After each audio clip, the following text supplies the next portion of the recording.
A Bíblia diz no livro de Mateus, no capítulo 21, nos versículos de 1 a 46. Quando se aproximaram de Jerusalém e chegaram a Betfagé, ao Monte das Oliveiras, Jesus enviou 2 discípulos dizendo... Então, Jesus está se aproximando de Jerusalém. E esta aldeia chamada Betfagé, que eu pesquisei, significa Casa dos Figos ou Casa das Figueiras, era uma aldeia muito próxima de Jerusalém. E é interessante que no capítulo de ontem, no versículo de ontem, Jesus curou os cegos e lembra que eu falei para vocês, e eles o seguiram. Então, eu acredito que os cegos de Jericó seguiram Jesus para Jerusalém, porque tu vai ver que já tinha uma multidão esperando Jesus, seguindo Jesus e com Jesus. Vá até a aldeia que está diante de vocês e logo encontrarão preso uma jumenta e com ela um jumentinho. Desprendam e tragam para mim. E se alguém disser alguma coisa, respondam: o Senhor precisa deles. E logo ele deixará que vocês tragam os animais. Ora, isto aconteceu para se cumprir o que foi dito por meio do profeta. Digam à filha de Sião: eis que o seu rei vem até você, humilde, montado em jumenta e num jumentinho, cria de animal de carga. Então, que profeta foi esse? Zacarias, que nós estudamos, vamos dizer, a profecia de Zacarias se cumpriu neste dia. O Senhor Jesus está entrando em Jerusalém. Então, digam à filha de Sião, digam a Jerusalém, que o seu rei vem até você, humilde, montado em jumenta e num jumentinho.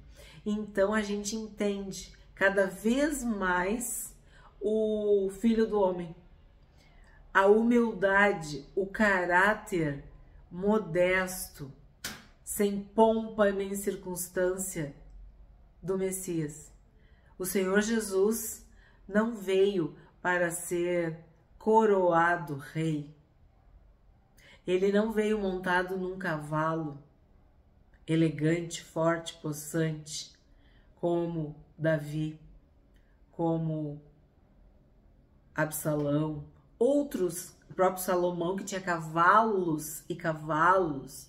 Então, se a gente lembra do que a gente estudou, Jesus vem desprovido de todo luxo, de toda honra, de toda ostentação. Ele vem humilde, por isso Filho do Homem. E isso escandalizava a muitos, porque o imaginário popular esperava um outro Davi ou um Salomão, alguém muito forte, poderoso, rico. E Jesus vem desprovido de tudo isso. O Filho do Homem não tem onde reclinar a sua cabeça. Isso é uma lição para nós. Porque vir numa jumenta ou num jumentinho, num animal de carga, dá uma indicação, dá, vamos assim, uma explicação já para nós. De que ele não estava preocupado em causar uma boa impressão. Ele não queria convencer as pessoas pela aparência. Sabe o marketing? Sabe a embalagem? Não, não era isso. E mesmo assim, muitos se enganaram, muitos quiseram, né, como a gente viu no outro vídeo, sentar à direita ou à esquerda dele no seu reino. Muitos queriam benefícios. E na verdade, ele veio nos livrar das nossas cargas. Ele veio nos salvar. Ele veio fazer os cegos enxergar, os surdos ouvir. E é assim que ele entra em Jerusalém. 6. Indo os discípulos e tendo feito como Jesus lhes havia ordenado, trouxeram a jumento e o jumentinho. Então puseram em cima deles as suas capas e sobre elas Jesus montou. E a maior parte da multidão estendeu as suas capas no caminho, e outros cortavam ramos de árvores, espalhando-os pelo caminho.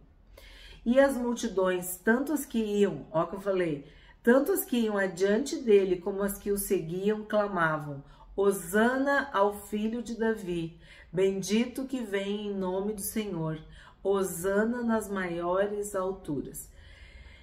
Então, esta entrada em Jerusalém, não sei como é que está na tua Bíblia, mas está escrito entrada triunfal em Jerusalém. Também é conhecida como Domingo de Ramos, por causa desses ramos de árvores que eles espalharam pelo caminho. Então, quem está chegando em Jerusalém? Todos que querem participar da Páscoa. Devotos, piedosos, homens e mulheres tementes a Deus, suas famílias. Então, é um movimento ir para Jerusalém, estar em Jerusalém, conhecer Jerusalém, peregrinar em Jerusalém na época da Páscoa. Então, tem muita gente ali. E essas pessoas que são a multidão, o que elas fazem? Elas aclamam o rei, aclamam o Messias, porque a gente não pode esquecer que Jerusalém tinha sido destruída, tinha sido reconstruída, que Jerusalém era a cidade de Davi, que Jerusalém era uma cidade murada, que tinha muralhas. Quer dizer, Jerusalém era muito importante, muito significativa para o povo de Deus, para Israel, para Judá. Então, por isso que muitas Bíblias trazem esse título, Entrada Triunfal de Jesus em Jerusalém.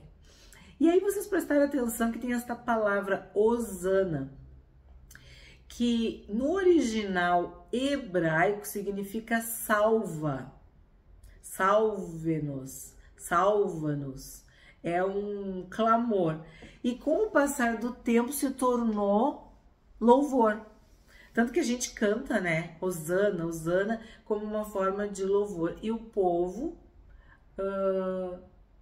aclamou Jesus, recebeu Jesus com esses gritos de Hosana ao filho de Davi. Bendito que vem em nome do Senhor, Hosana nas maiores alturas. E quando Jesus entrou em Jerusalém, toda a cidade se alvoroçou e perguntavam: quem é este? E as multidões respondiam: este é o profeta Jesus de Nazaré da Galileia. Então, nós sabemos que até hoje muitas pessoas dizem que Jesus é um profeta. Sim, é um profeta, mas ele é o Salvador, ele é o Senhor, ele é um rei, o Rei dos Reis, ele é Senhor, o Senhor dos Senhores, ele é o Messias, ele é o Cristo, o ungido, o Filho do Homem, o Filho de Deus, o Filho de Davi. Muitos títulos o Senhor Jesus tem. A videira verdadeira, o pão vivo que desceu dos céus, a água viva, a porta, o bom pastor, eu sou a luz do mundo. Tantos títulos, mas aí tu vai ver o que o povo diz. Este é o profeta Jesus de Nazaré da Galileia. 12. Jesus entrou no templo e expulsou todos os que ali vendiam e compravam. Derrubou as mesas dos cambistas e as cadeiras dos que vendiam pombas. E disse-lhes: está escrito: a minha casa será chamada casa de oração, mas vocês estão fazendo dela um covil de salteadores. Quem que falou isso aqui? Nós estudamos os profetas, os livros proféticos, Isaías e Jeremias. Eu não sei, mas eu fico numa alegria da gente estar estudando Mateus sob essa ótica de tudo que a gente estudou. Todos, assim, os livros proféticos, todos convergiam e apontavam para o Messias, para o Cristo. E eu sempre dizia para vocês, é presente? É passado? É, mas é futuro. O caráter da profecia, vocês lembram que eu sempre procurava pontuar com vocês isso? Então, olha só, essa profecia se cumpriu em Jesus quando ele estava entrando no templo. A minha casa será chamada casa de oração, mas vocês estão fazendo dela um covil de salteadores. Então, o que acontece? Isso aconteceu nos tempos de Jesus e também acontece nos nossos dias. Pessoas que usam o evangelho, que usam a Bíblia, que usam a igreja, que usam o povo de Deus com motivos de lucro, por questões políticas, por interesses pessoais, por enriquecimento ilícito também. Tantas coisas erradas, feias, tortas, vergonhosas. Então, quando Jesus derrubou as mesas dos cambistas e as cadeiras dos que vendiam pombas, ele estava sendo zeloso, rigoroso, obediente a Deus. E sim, cumprindo as profecias. 14. Cegos e coxos se aproximaram de Jesus no templo e ele os curou. Mas, quando os principais sacerdotes e os escribas viram as maravilhas que Jesus fazia e as crianças que gritavam no templo, Hosana ao filho de Davi, ficaram indignados e perguntaram a Jesus: você está ouvindo o que estão dizendo? Jesus respondeu: sim. Vocês nunca leram: da boca de pequeninos e crianças de peito tiraste o perfeito louvor? E deixando-o, saiu da cidade e foi para Betânia, onde passou a noite. Então, vamos por partes aqui, né? Quando as crianças começaram a cantar, a gritar, a festejar, sei lá, comemorar a presença de Jesus, nós podemos interpretar duas coisas. Que sim, Deus revela coisas para as crianças têm um coração, uma alma pura, e muitas sabem quando uma pessoa é do bem e quando uma pessoa não é do bem. E sim, essa citação que o próprio Senhor Jesus fala é de Salmos. E nós devemos saber que o perfeito louvor vem das crianças, vem dos pequeninos. A pureza, a inocência. Nós também vemos que os pássaros também louvam a Deus. Todo ser que respira, todo ser que tem fôlego, louva, exalta, adora a Deus. E não foi diferente com as crianças, né? E aí, sabe o que me lembra? Saul. Quando Davi volta de uma grande batalha, uma grande guerra, as mulheres começam a dizer que Saul tinha matado milhares e Davi 10 milhares. E ali, no meu entendimento, que eu até compartilhei no vídeo, tanto de Saul quanto de Davi, de que ali entra como uma seta, como um dardo inflamado, maligno, no coração de Saul, porque ele ficou com muita raiva, muita inveja, ele se sentiu diminuído, inferiorizado. E agora, olha se não é o mesmo modus operandi. Olha se os fariseus, os sacerdotes, os escribas, os principais sacerdotes e escribas, se eles não sentiram a mesma coisa. Se não é o mesmo espírito de inveja, de despeito, é uma coisa humana. Eles não têm o Espírito de Deus, porque se tivessem, reconheceriam que Jesus é o Messias, que Jesus está chegando para cumprir tudo que estava dito, né, escrito, profetizado a respeito dele. Mas eles estavam afastados disso. Eles estavam com os olhos na terra, no templo, nos rituais, na religião e em si mesmos, né? Aí Jesus, deixando-os, quer dizer, nem perdeu tempo, ele saiu da cidade, quer dizer, ele sai de Jerusalém e vai para Betânia.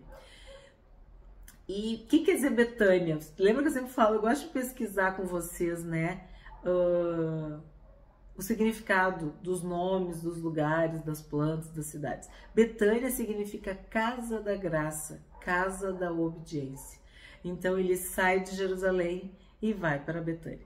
Quando Jesus está fazendo esse, vamos dizer assim, trabalho de purificar o templo, ele está deixando bem claro uma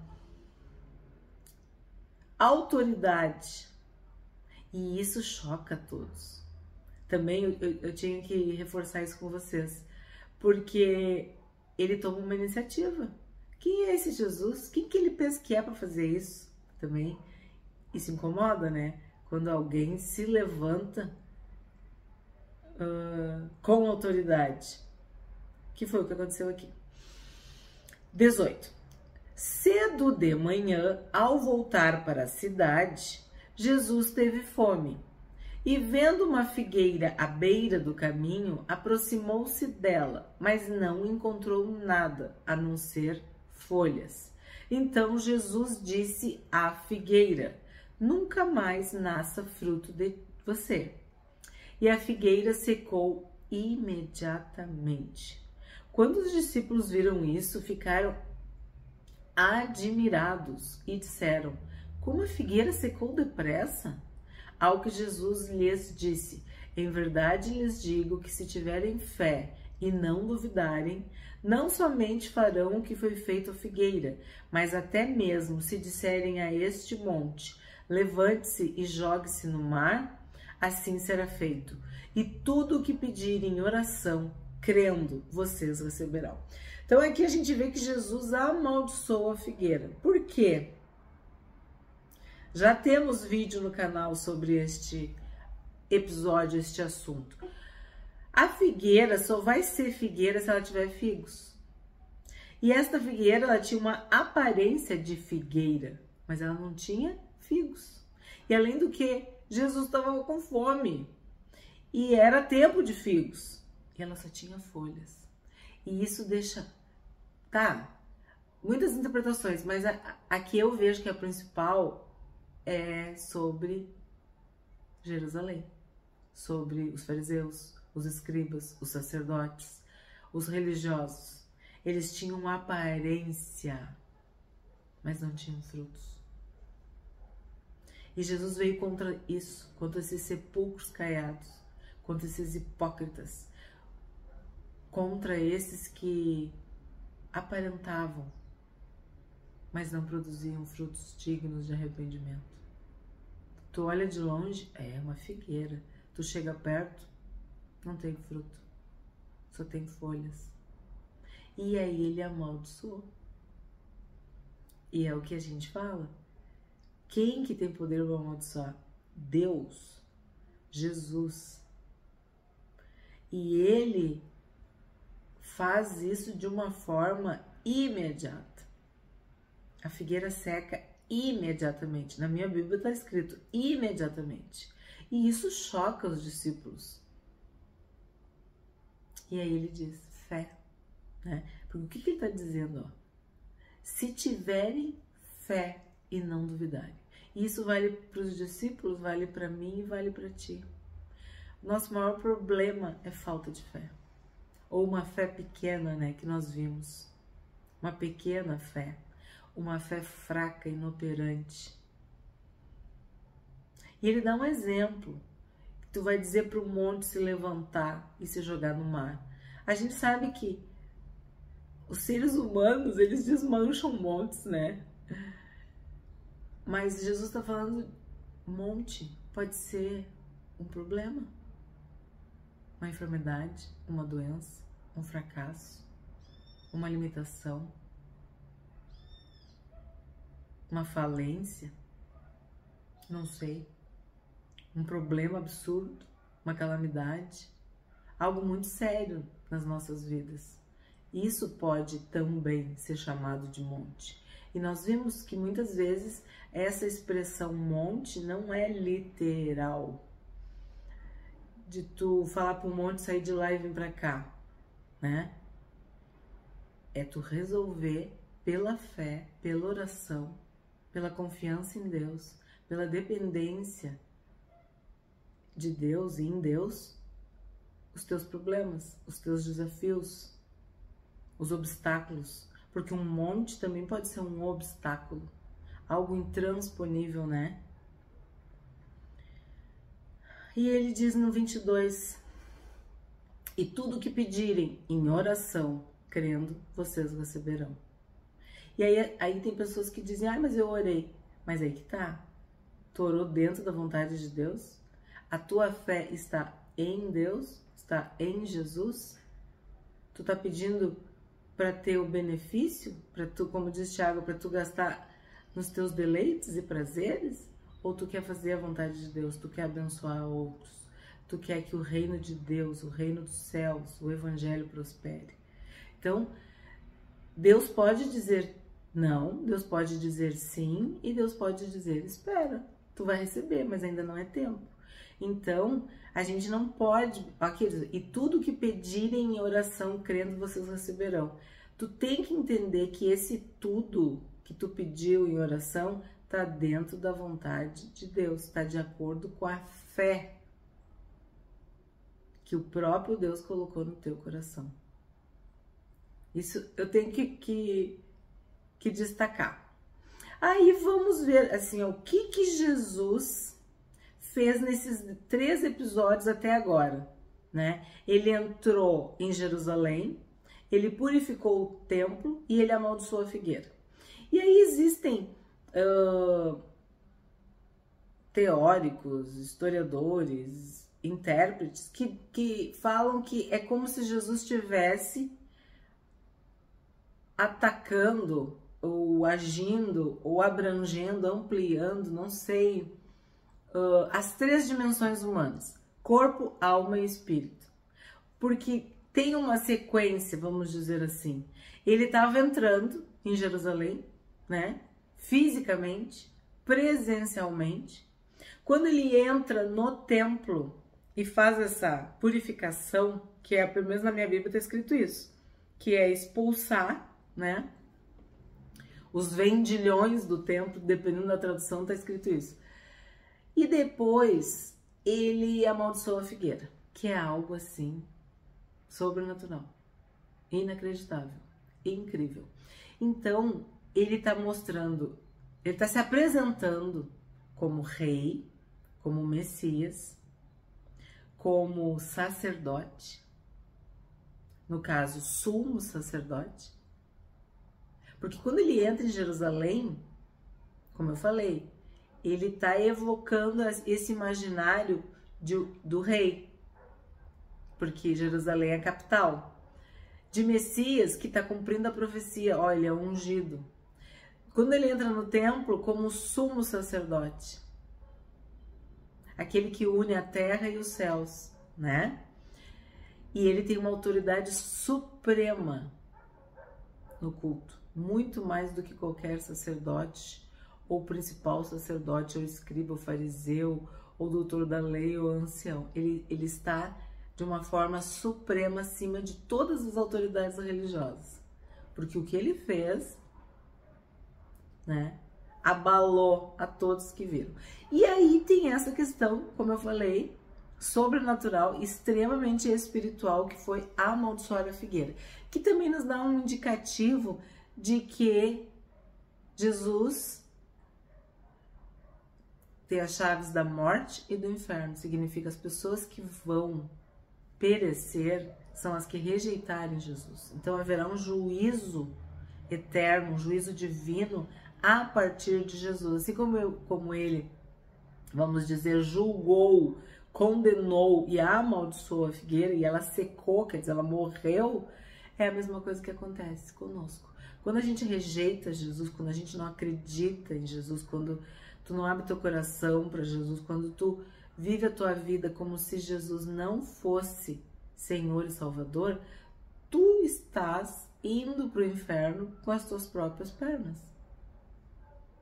Tu tá trilhando esse caminho de juízo eterno, de condenação eterna. E eu concordo com essa abordagem de dizer que realmente é completa, essa chegada de Jesus em Jerusalém, ela é completa, corpo, alma e espírito. Ele tá mostrando todo o seu caráter, seus atributos, vamos dizer, suas funções, quem ele é, né? Como rei, como Messias, como sumo sacerdote.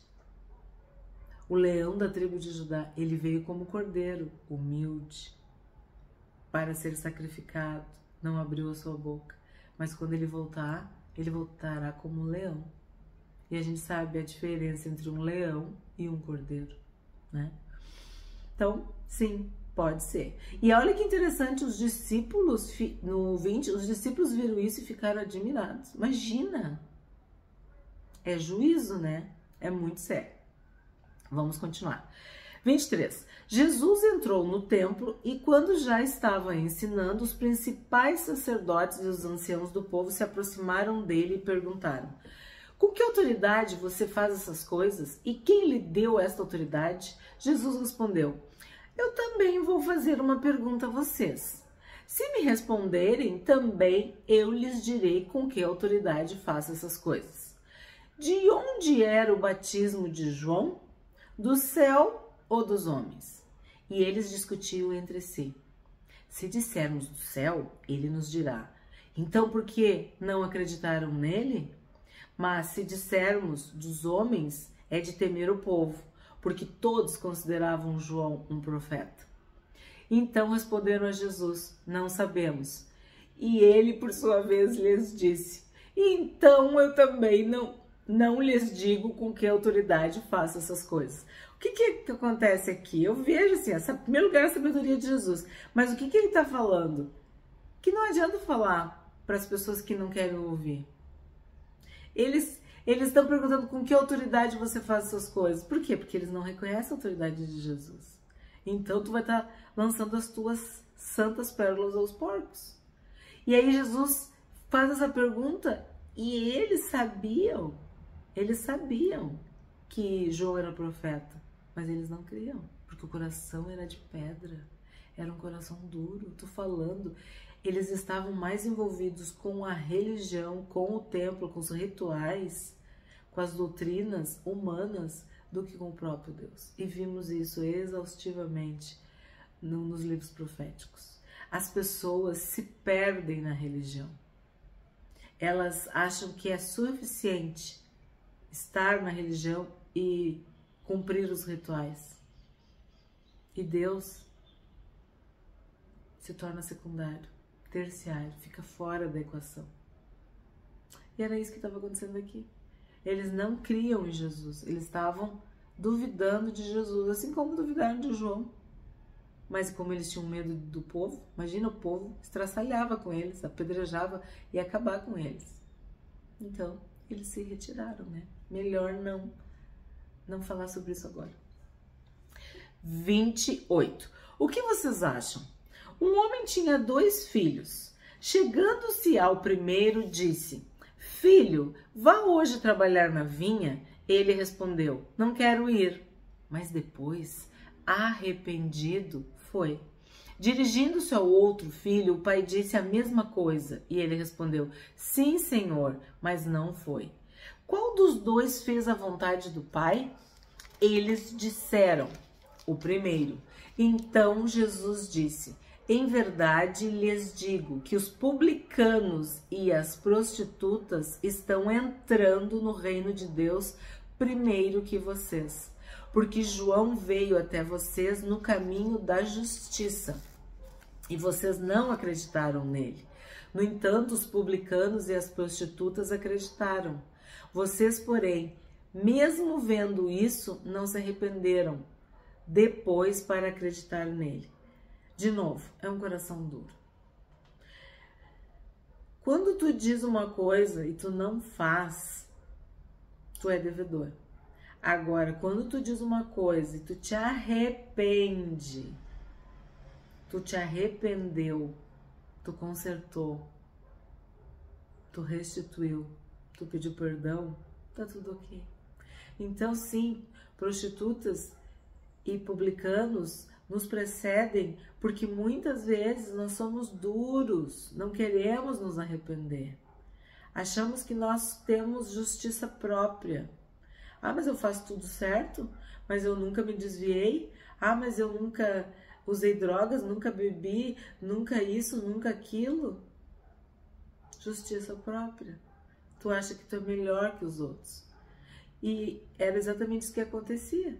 O fariseu, o escriba, o doutor da lei, o ancião, o sacerdote, o líder religioso, eu não estou em pecado. Por que eu tenho que me arrepender? Do que eu tenho que me arrepender? Quem tem que se arrepender são eles. E sim, a pessoa que é pecadora, que é humilde, que reconhece, ela se arrepende. Agora, quem é soberbo, quem olha para si e se vê melhor que os outros, realmente nunca vai se arrepender. 33. Escutem outra parábola. Havia um homem dono de terras que plantou uma vinha. Pôs uma cerca em volta dela, construiu nela um lagar, edificou uma torre e arrendou a vinha a uns lavradores.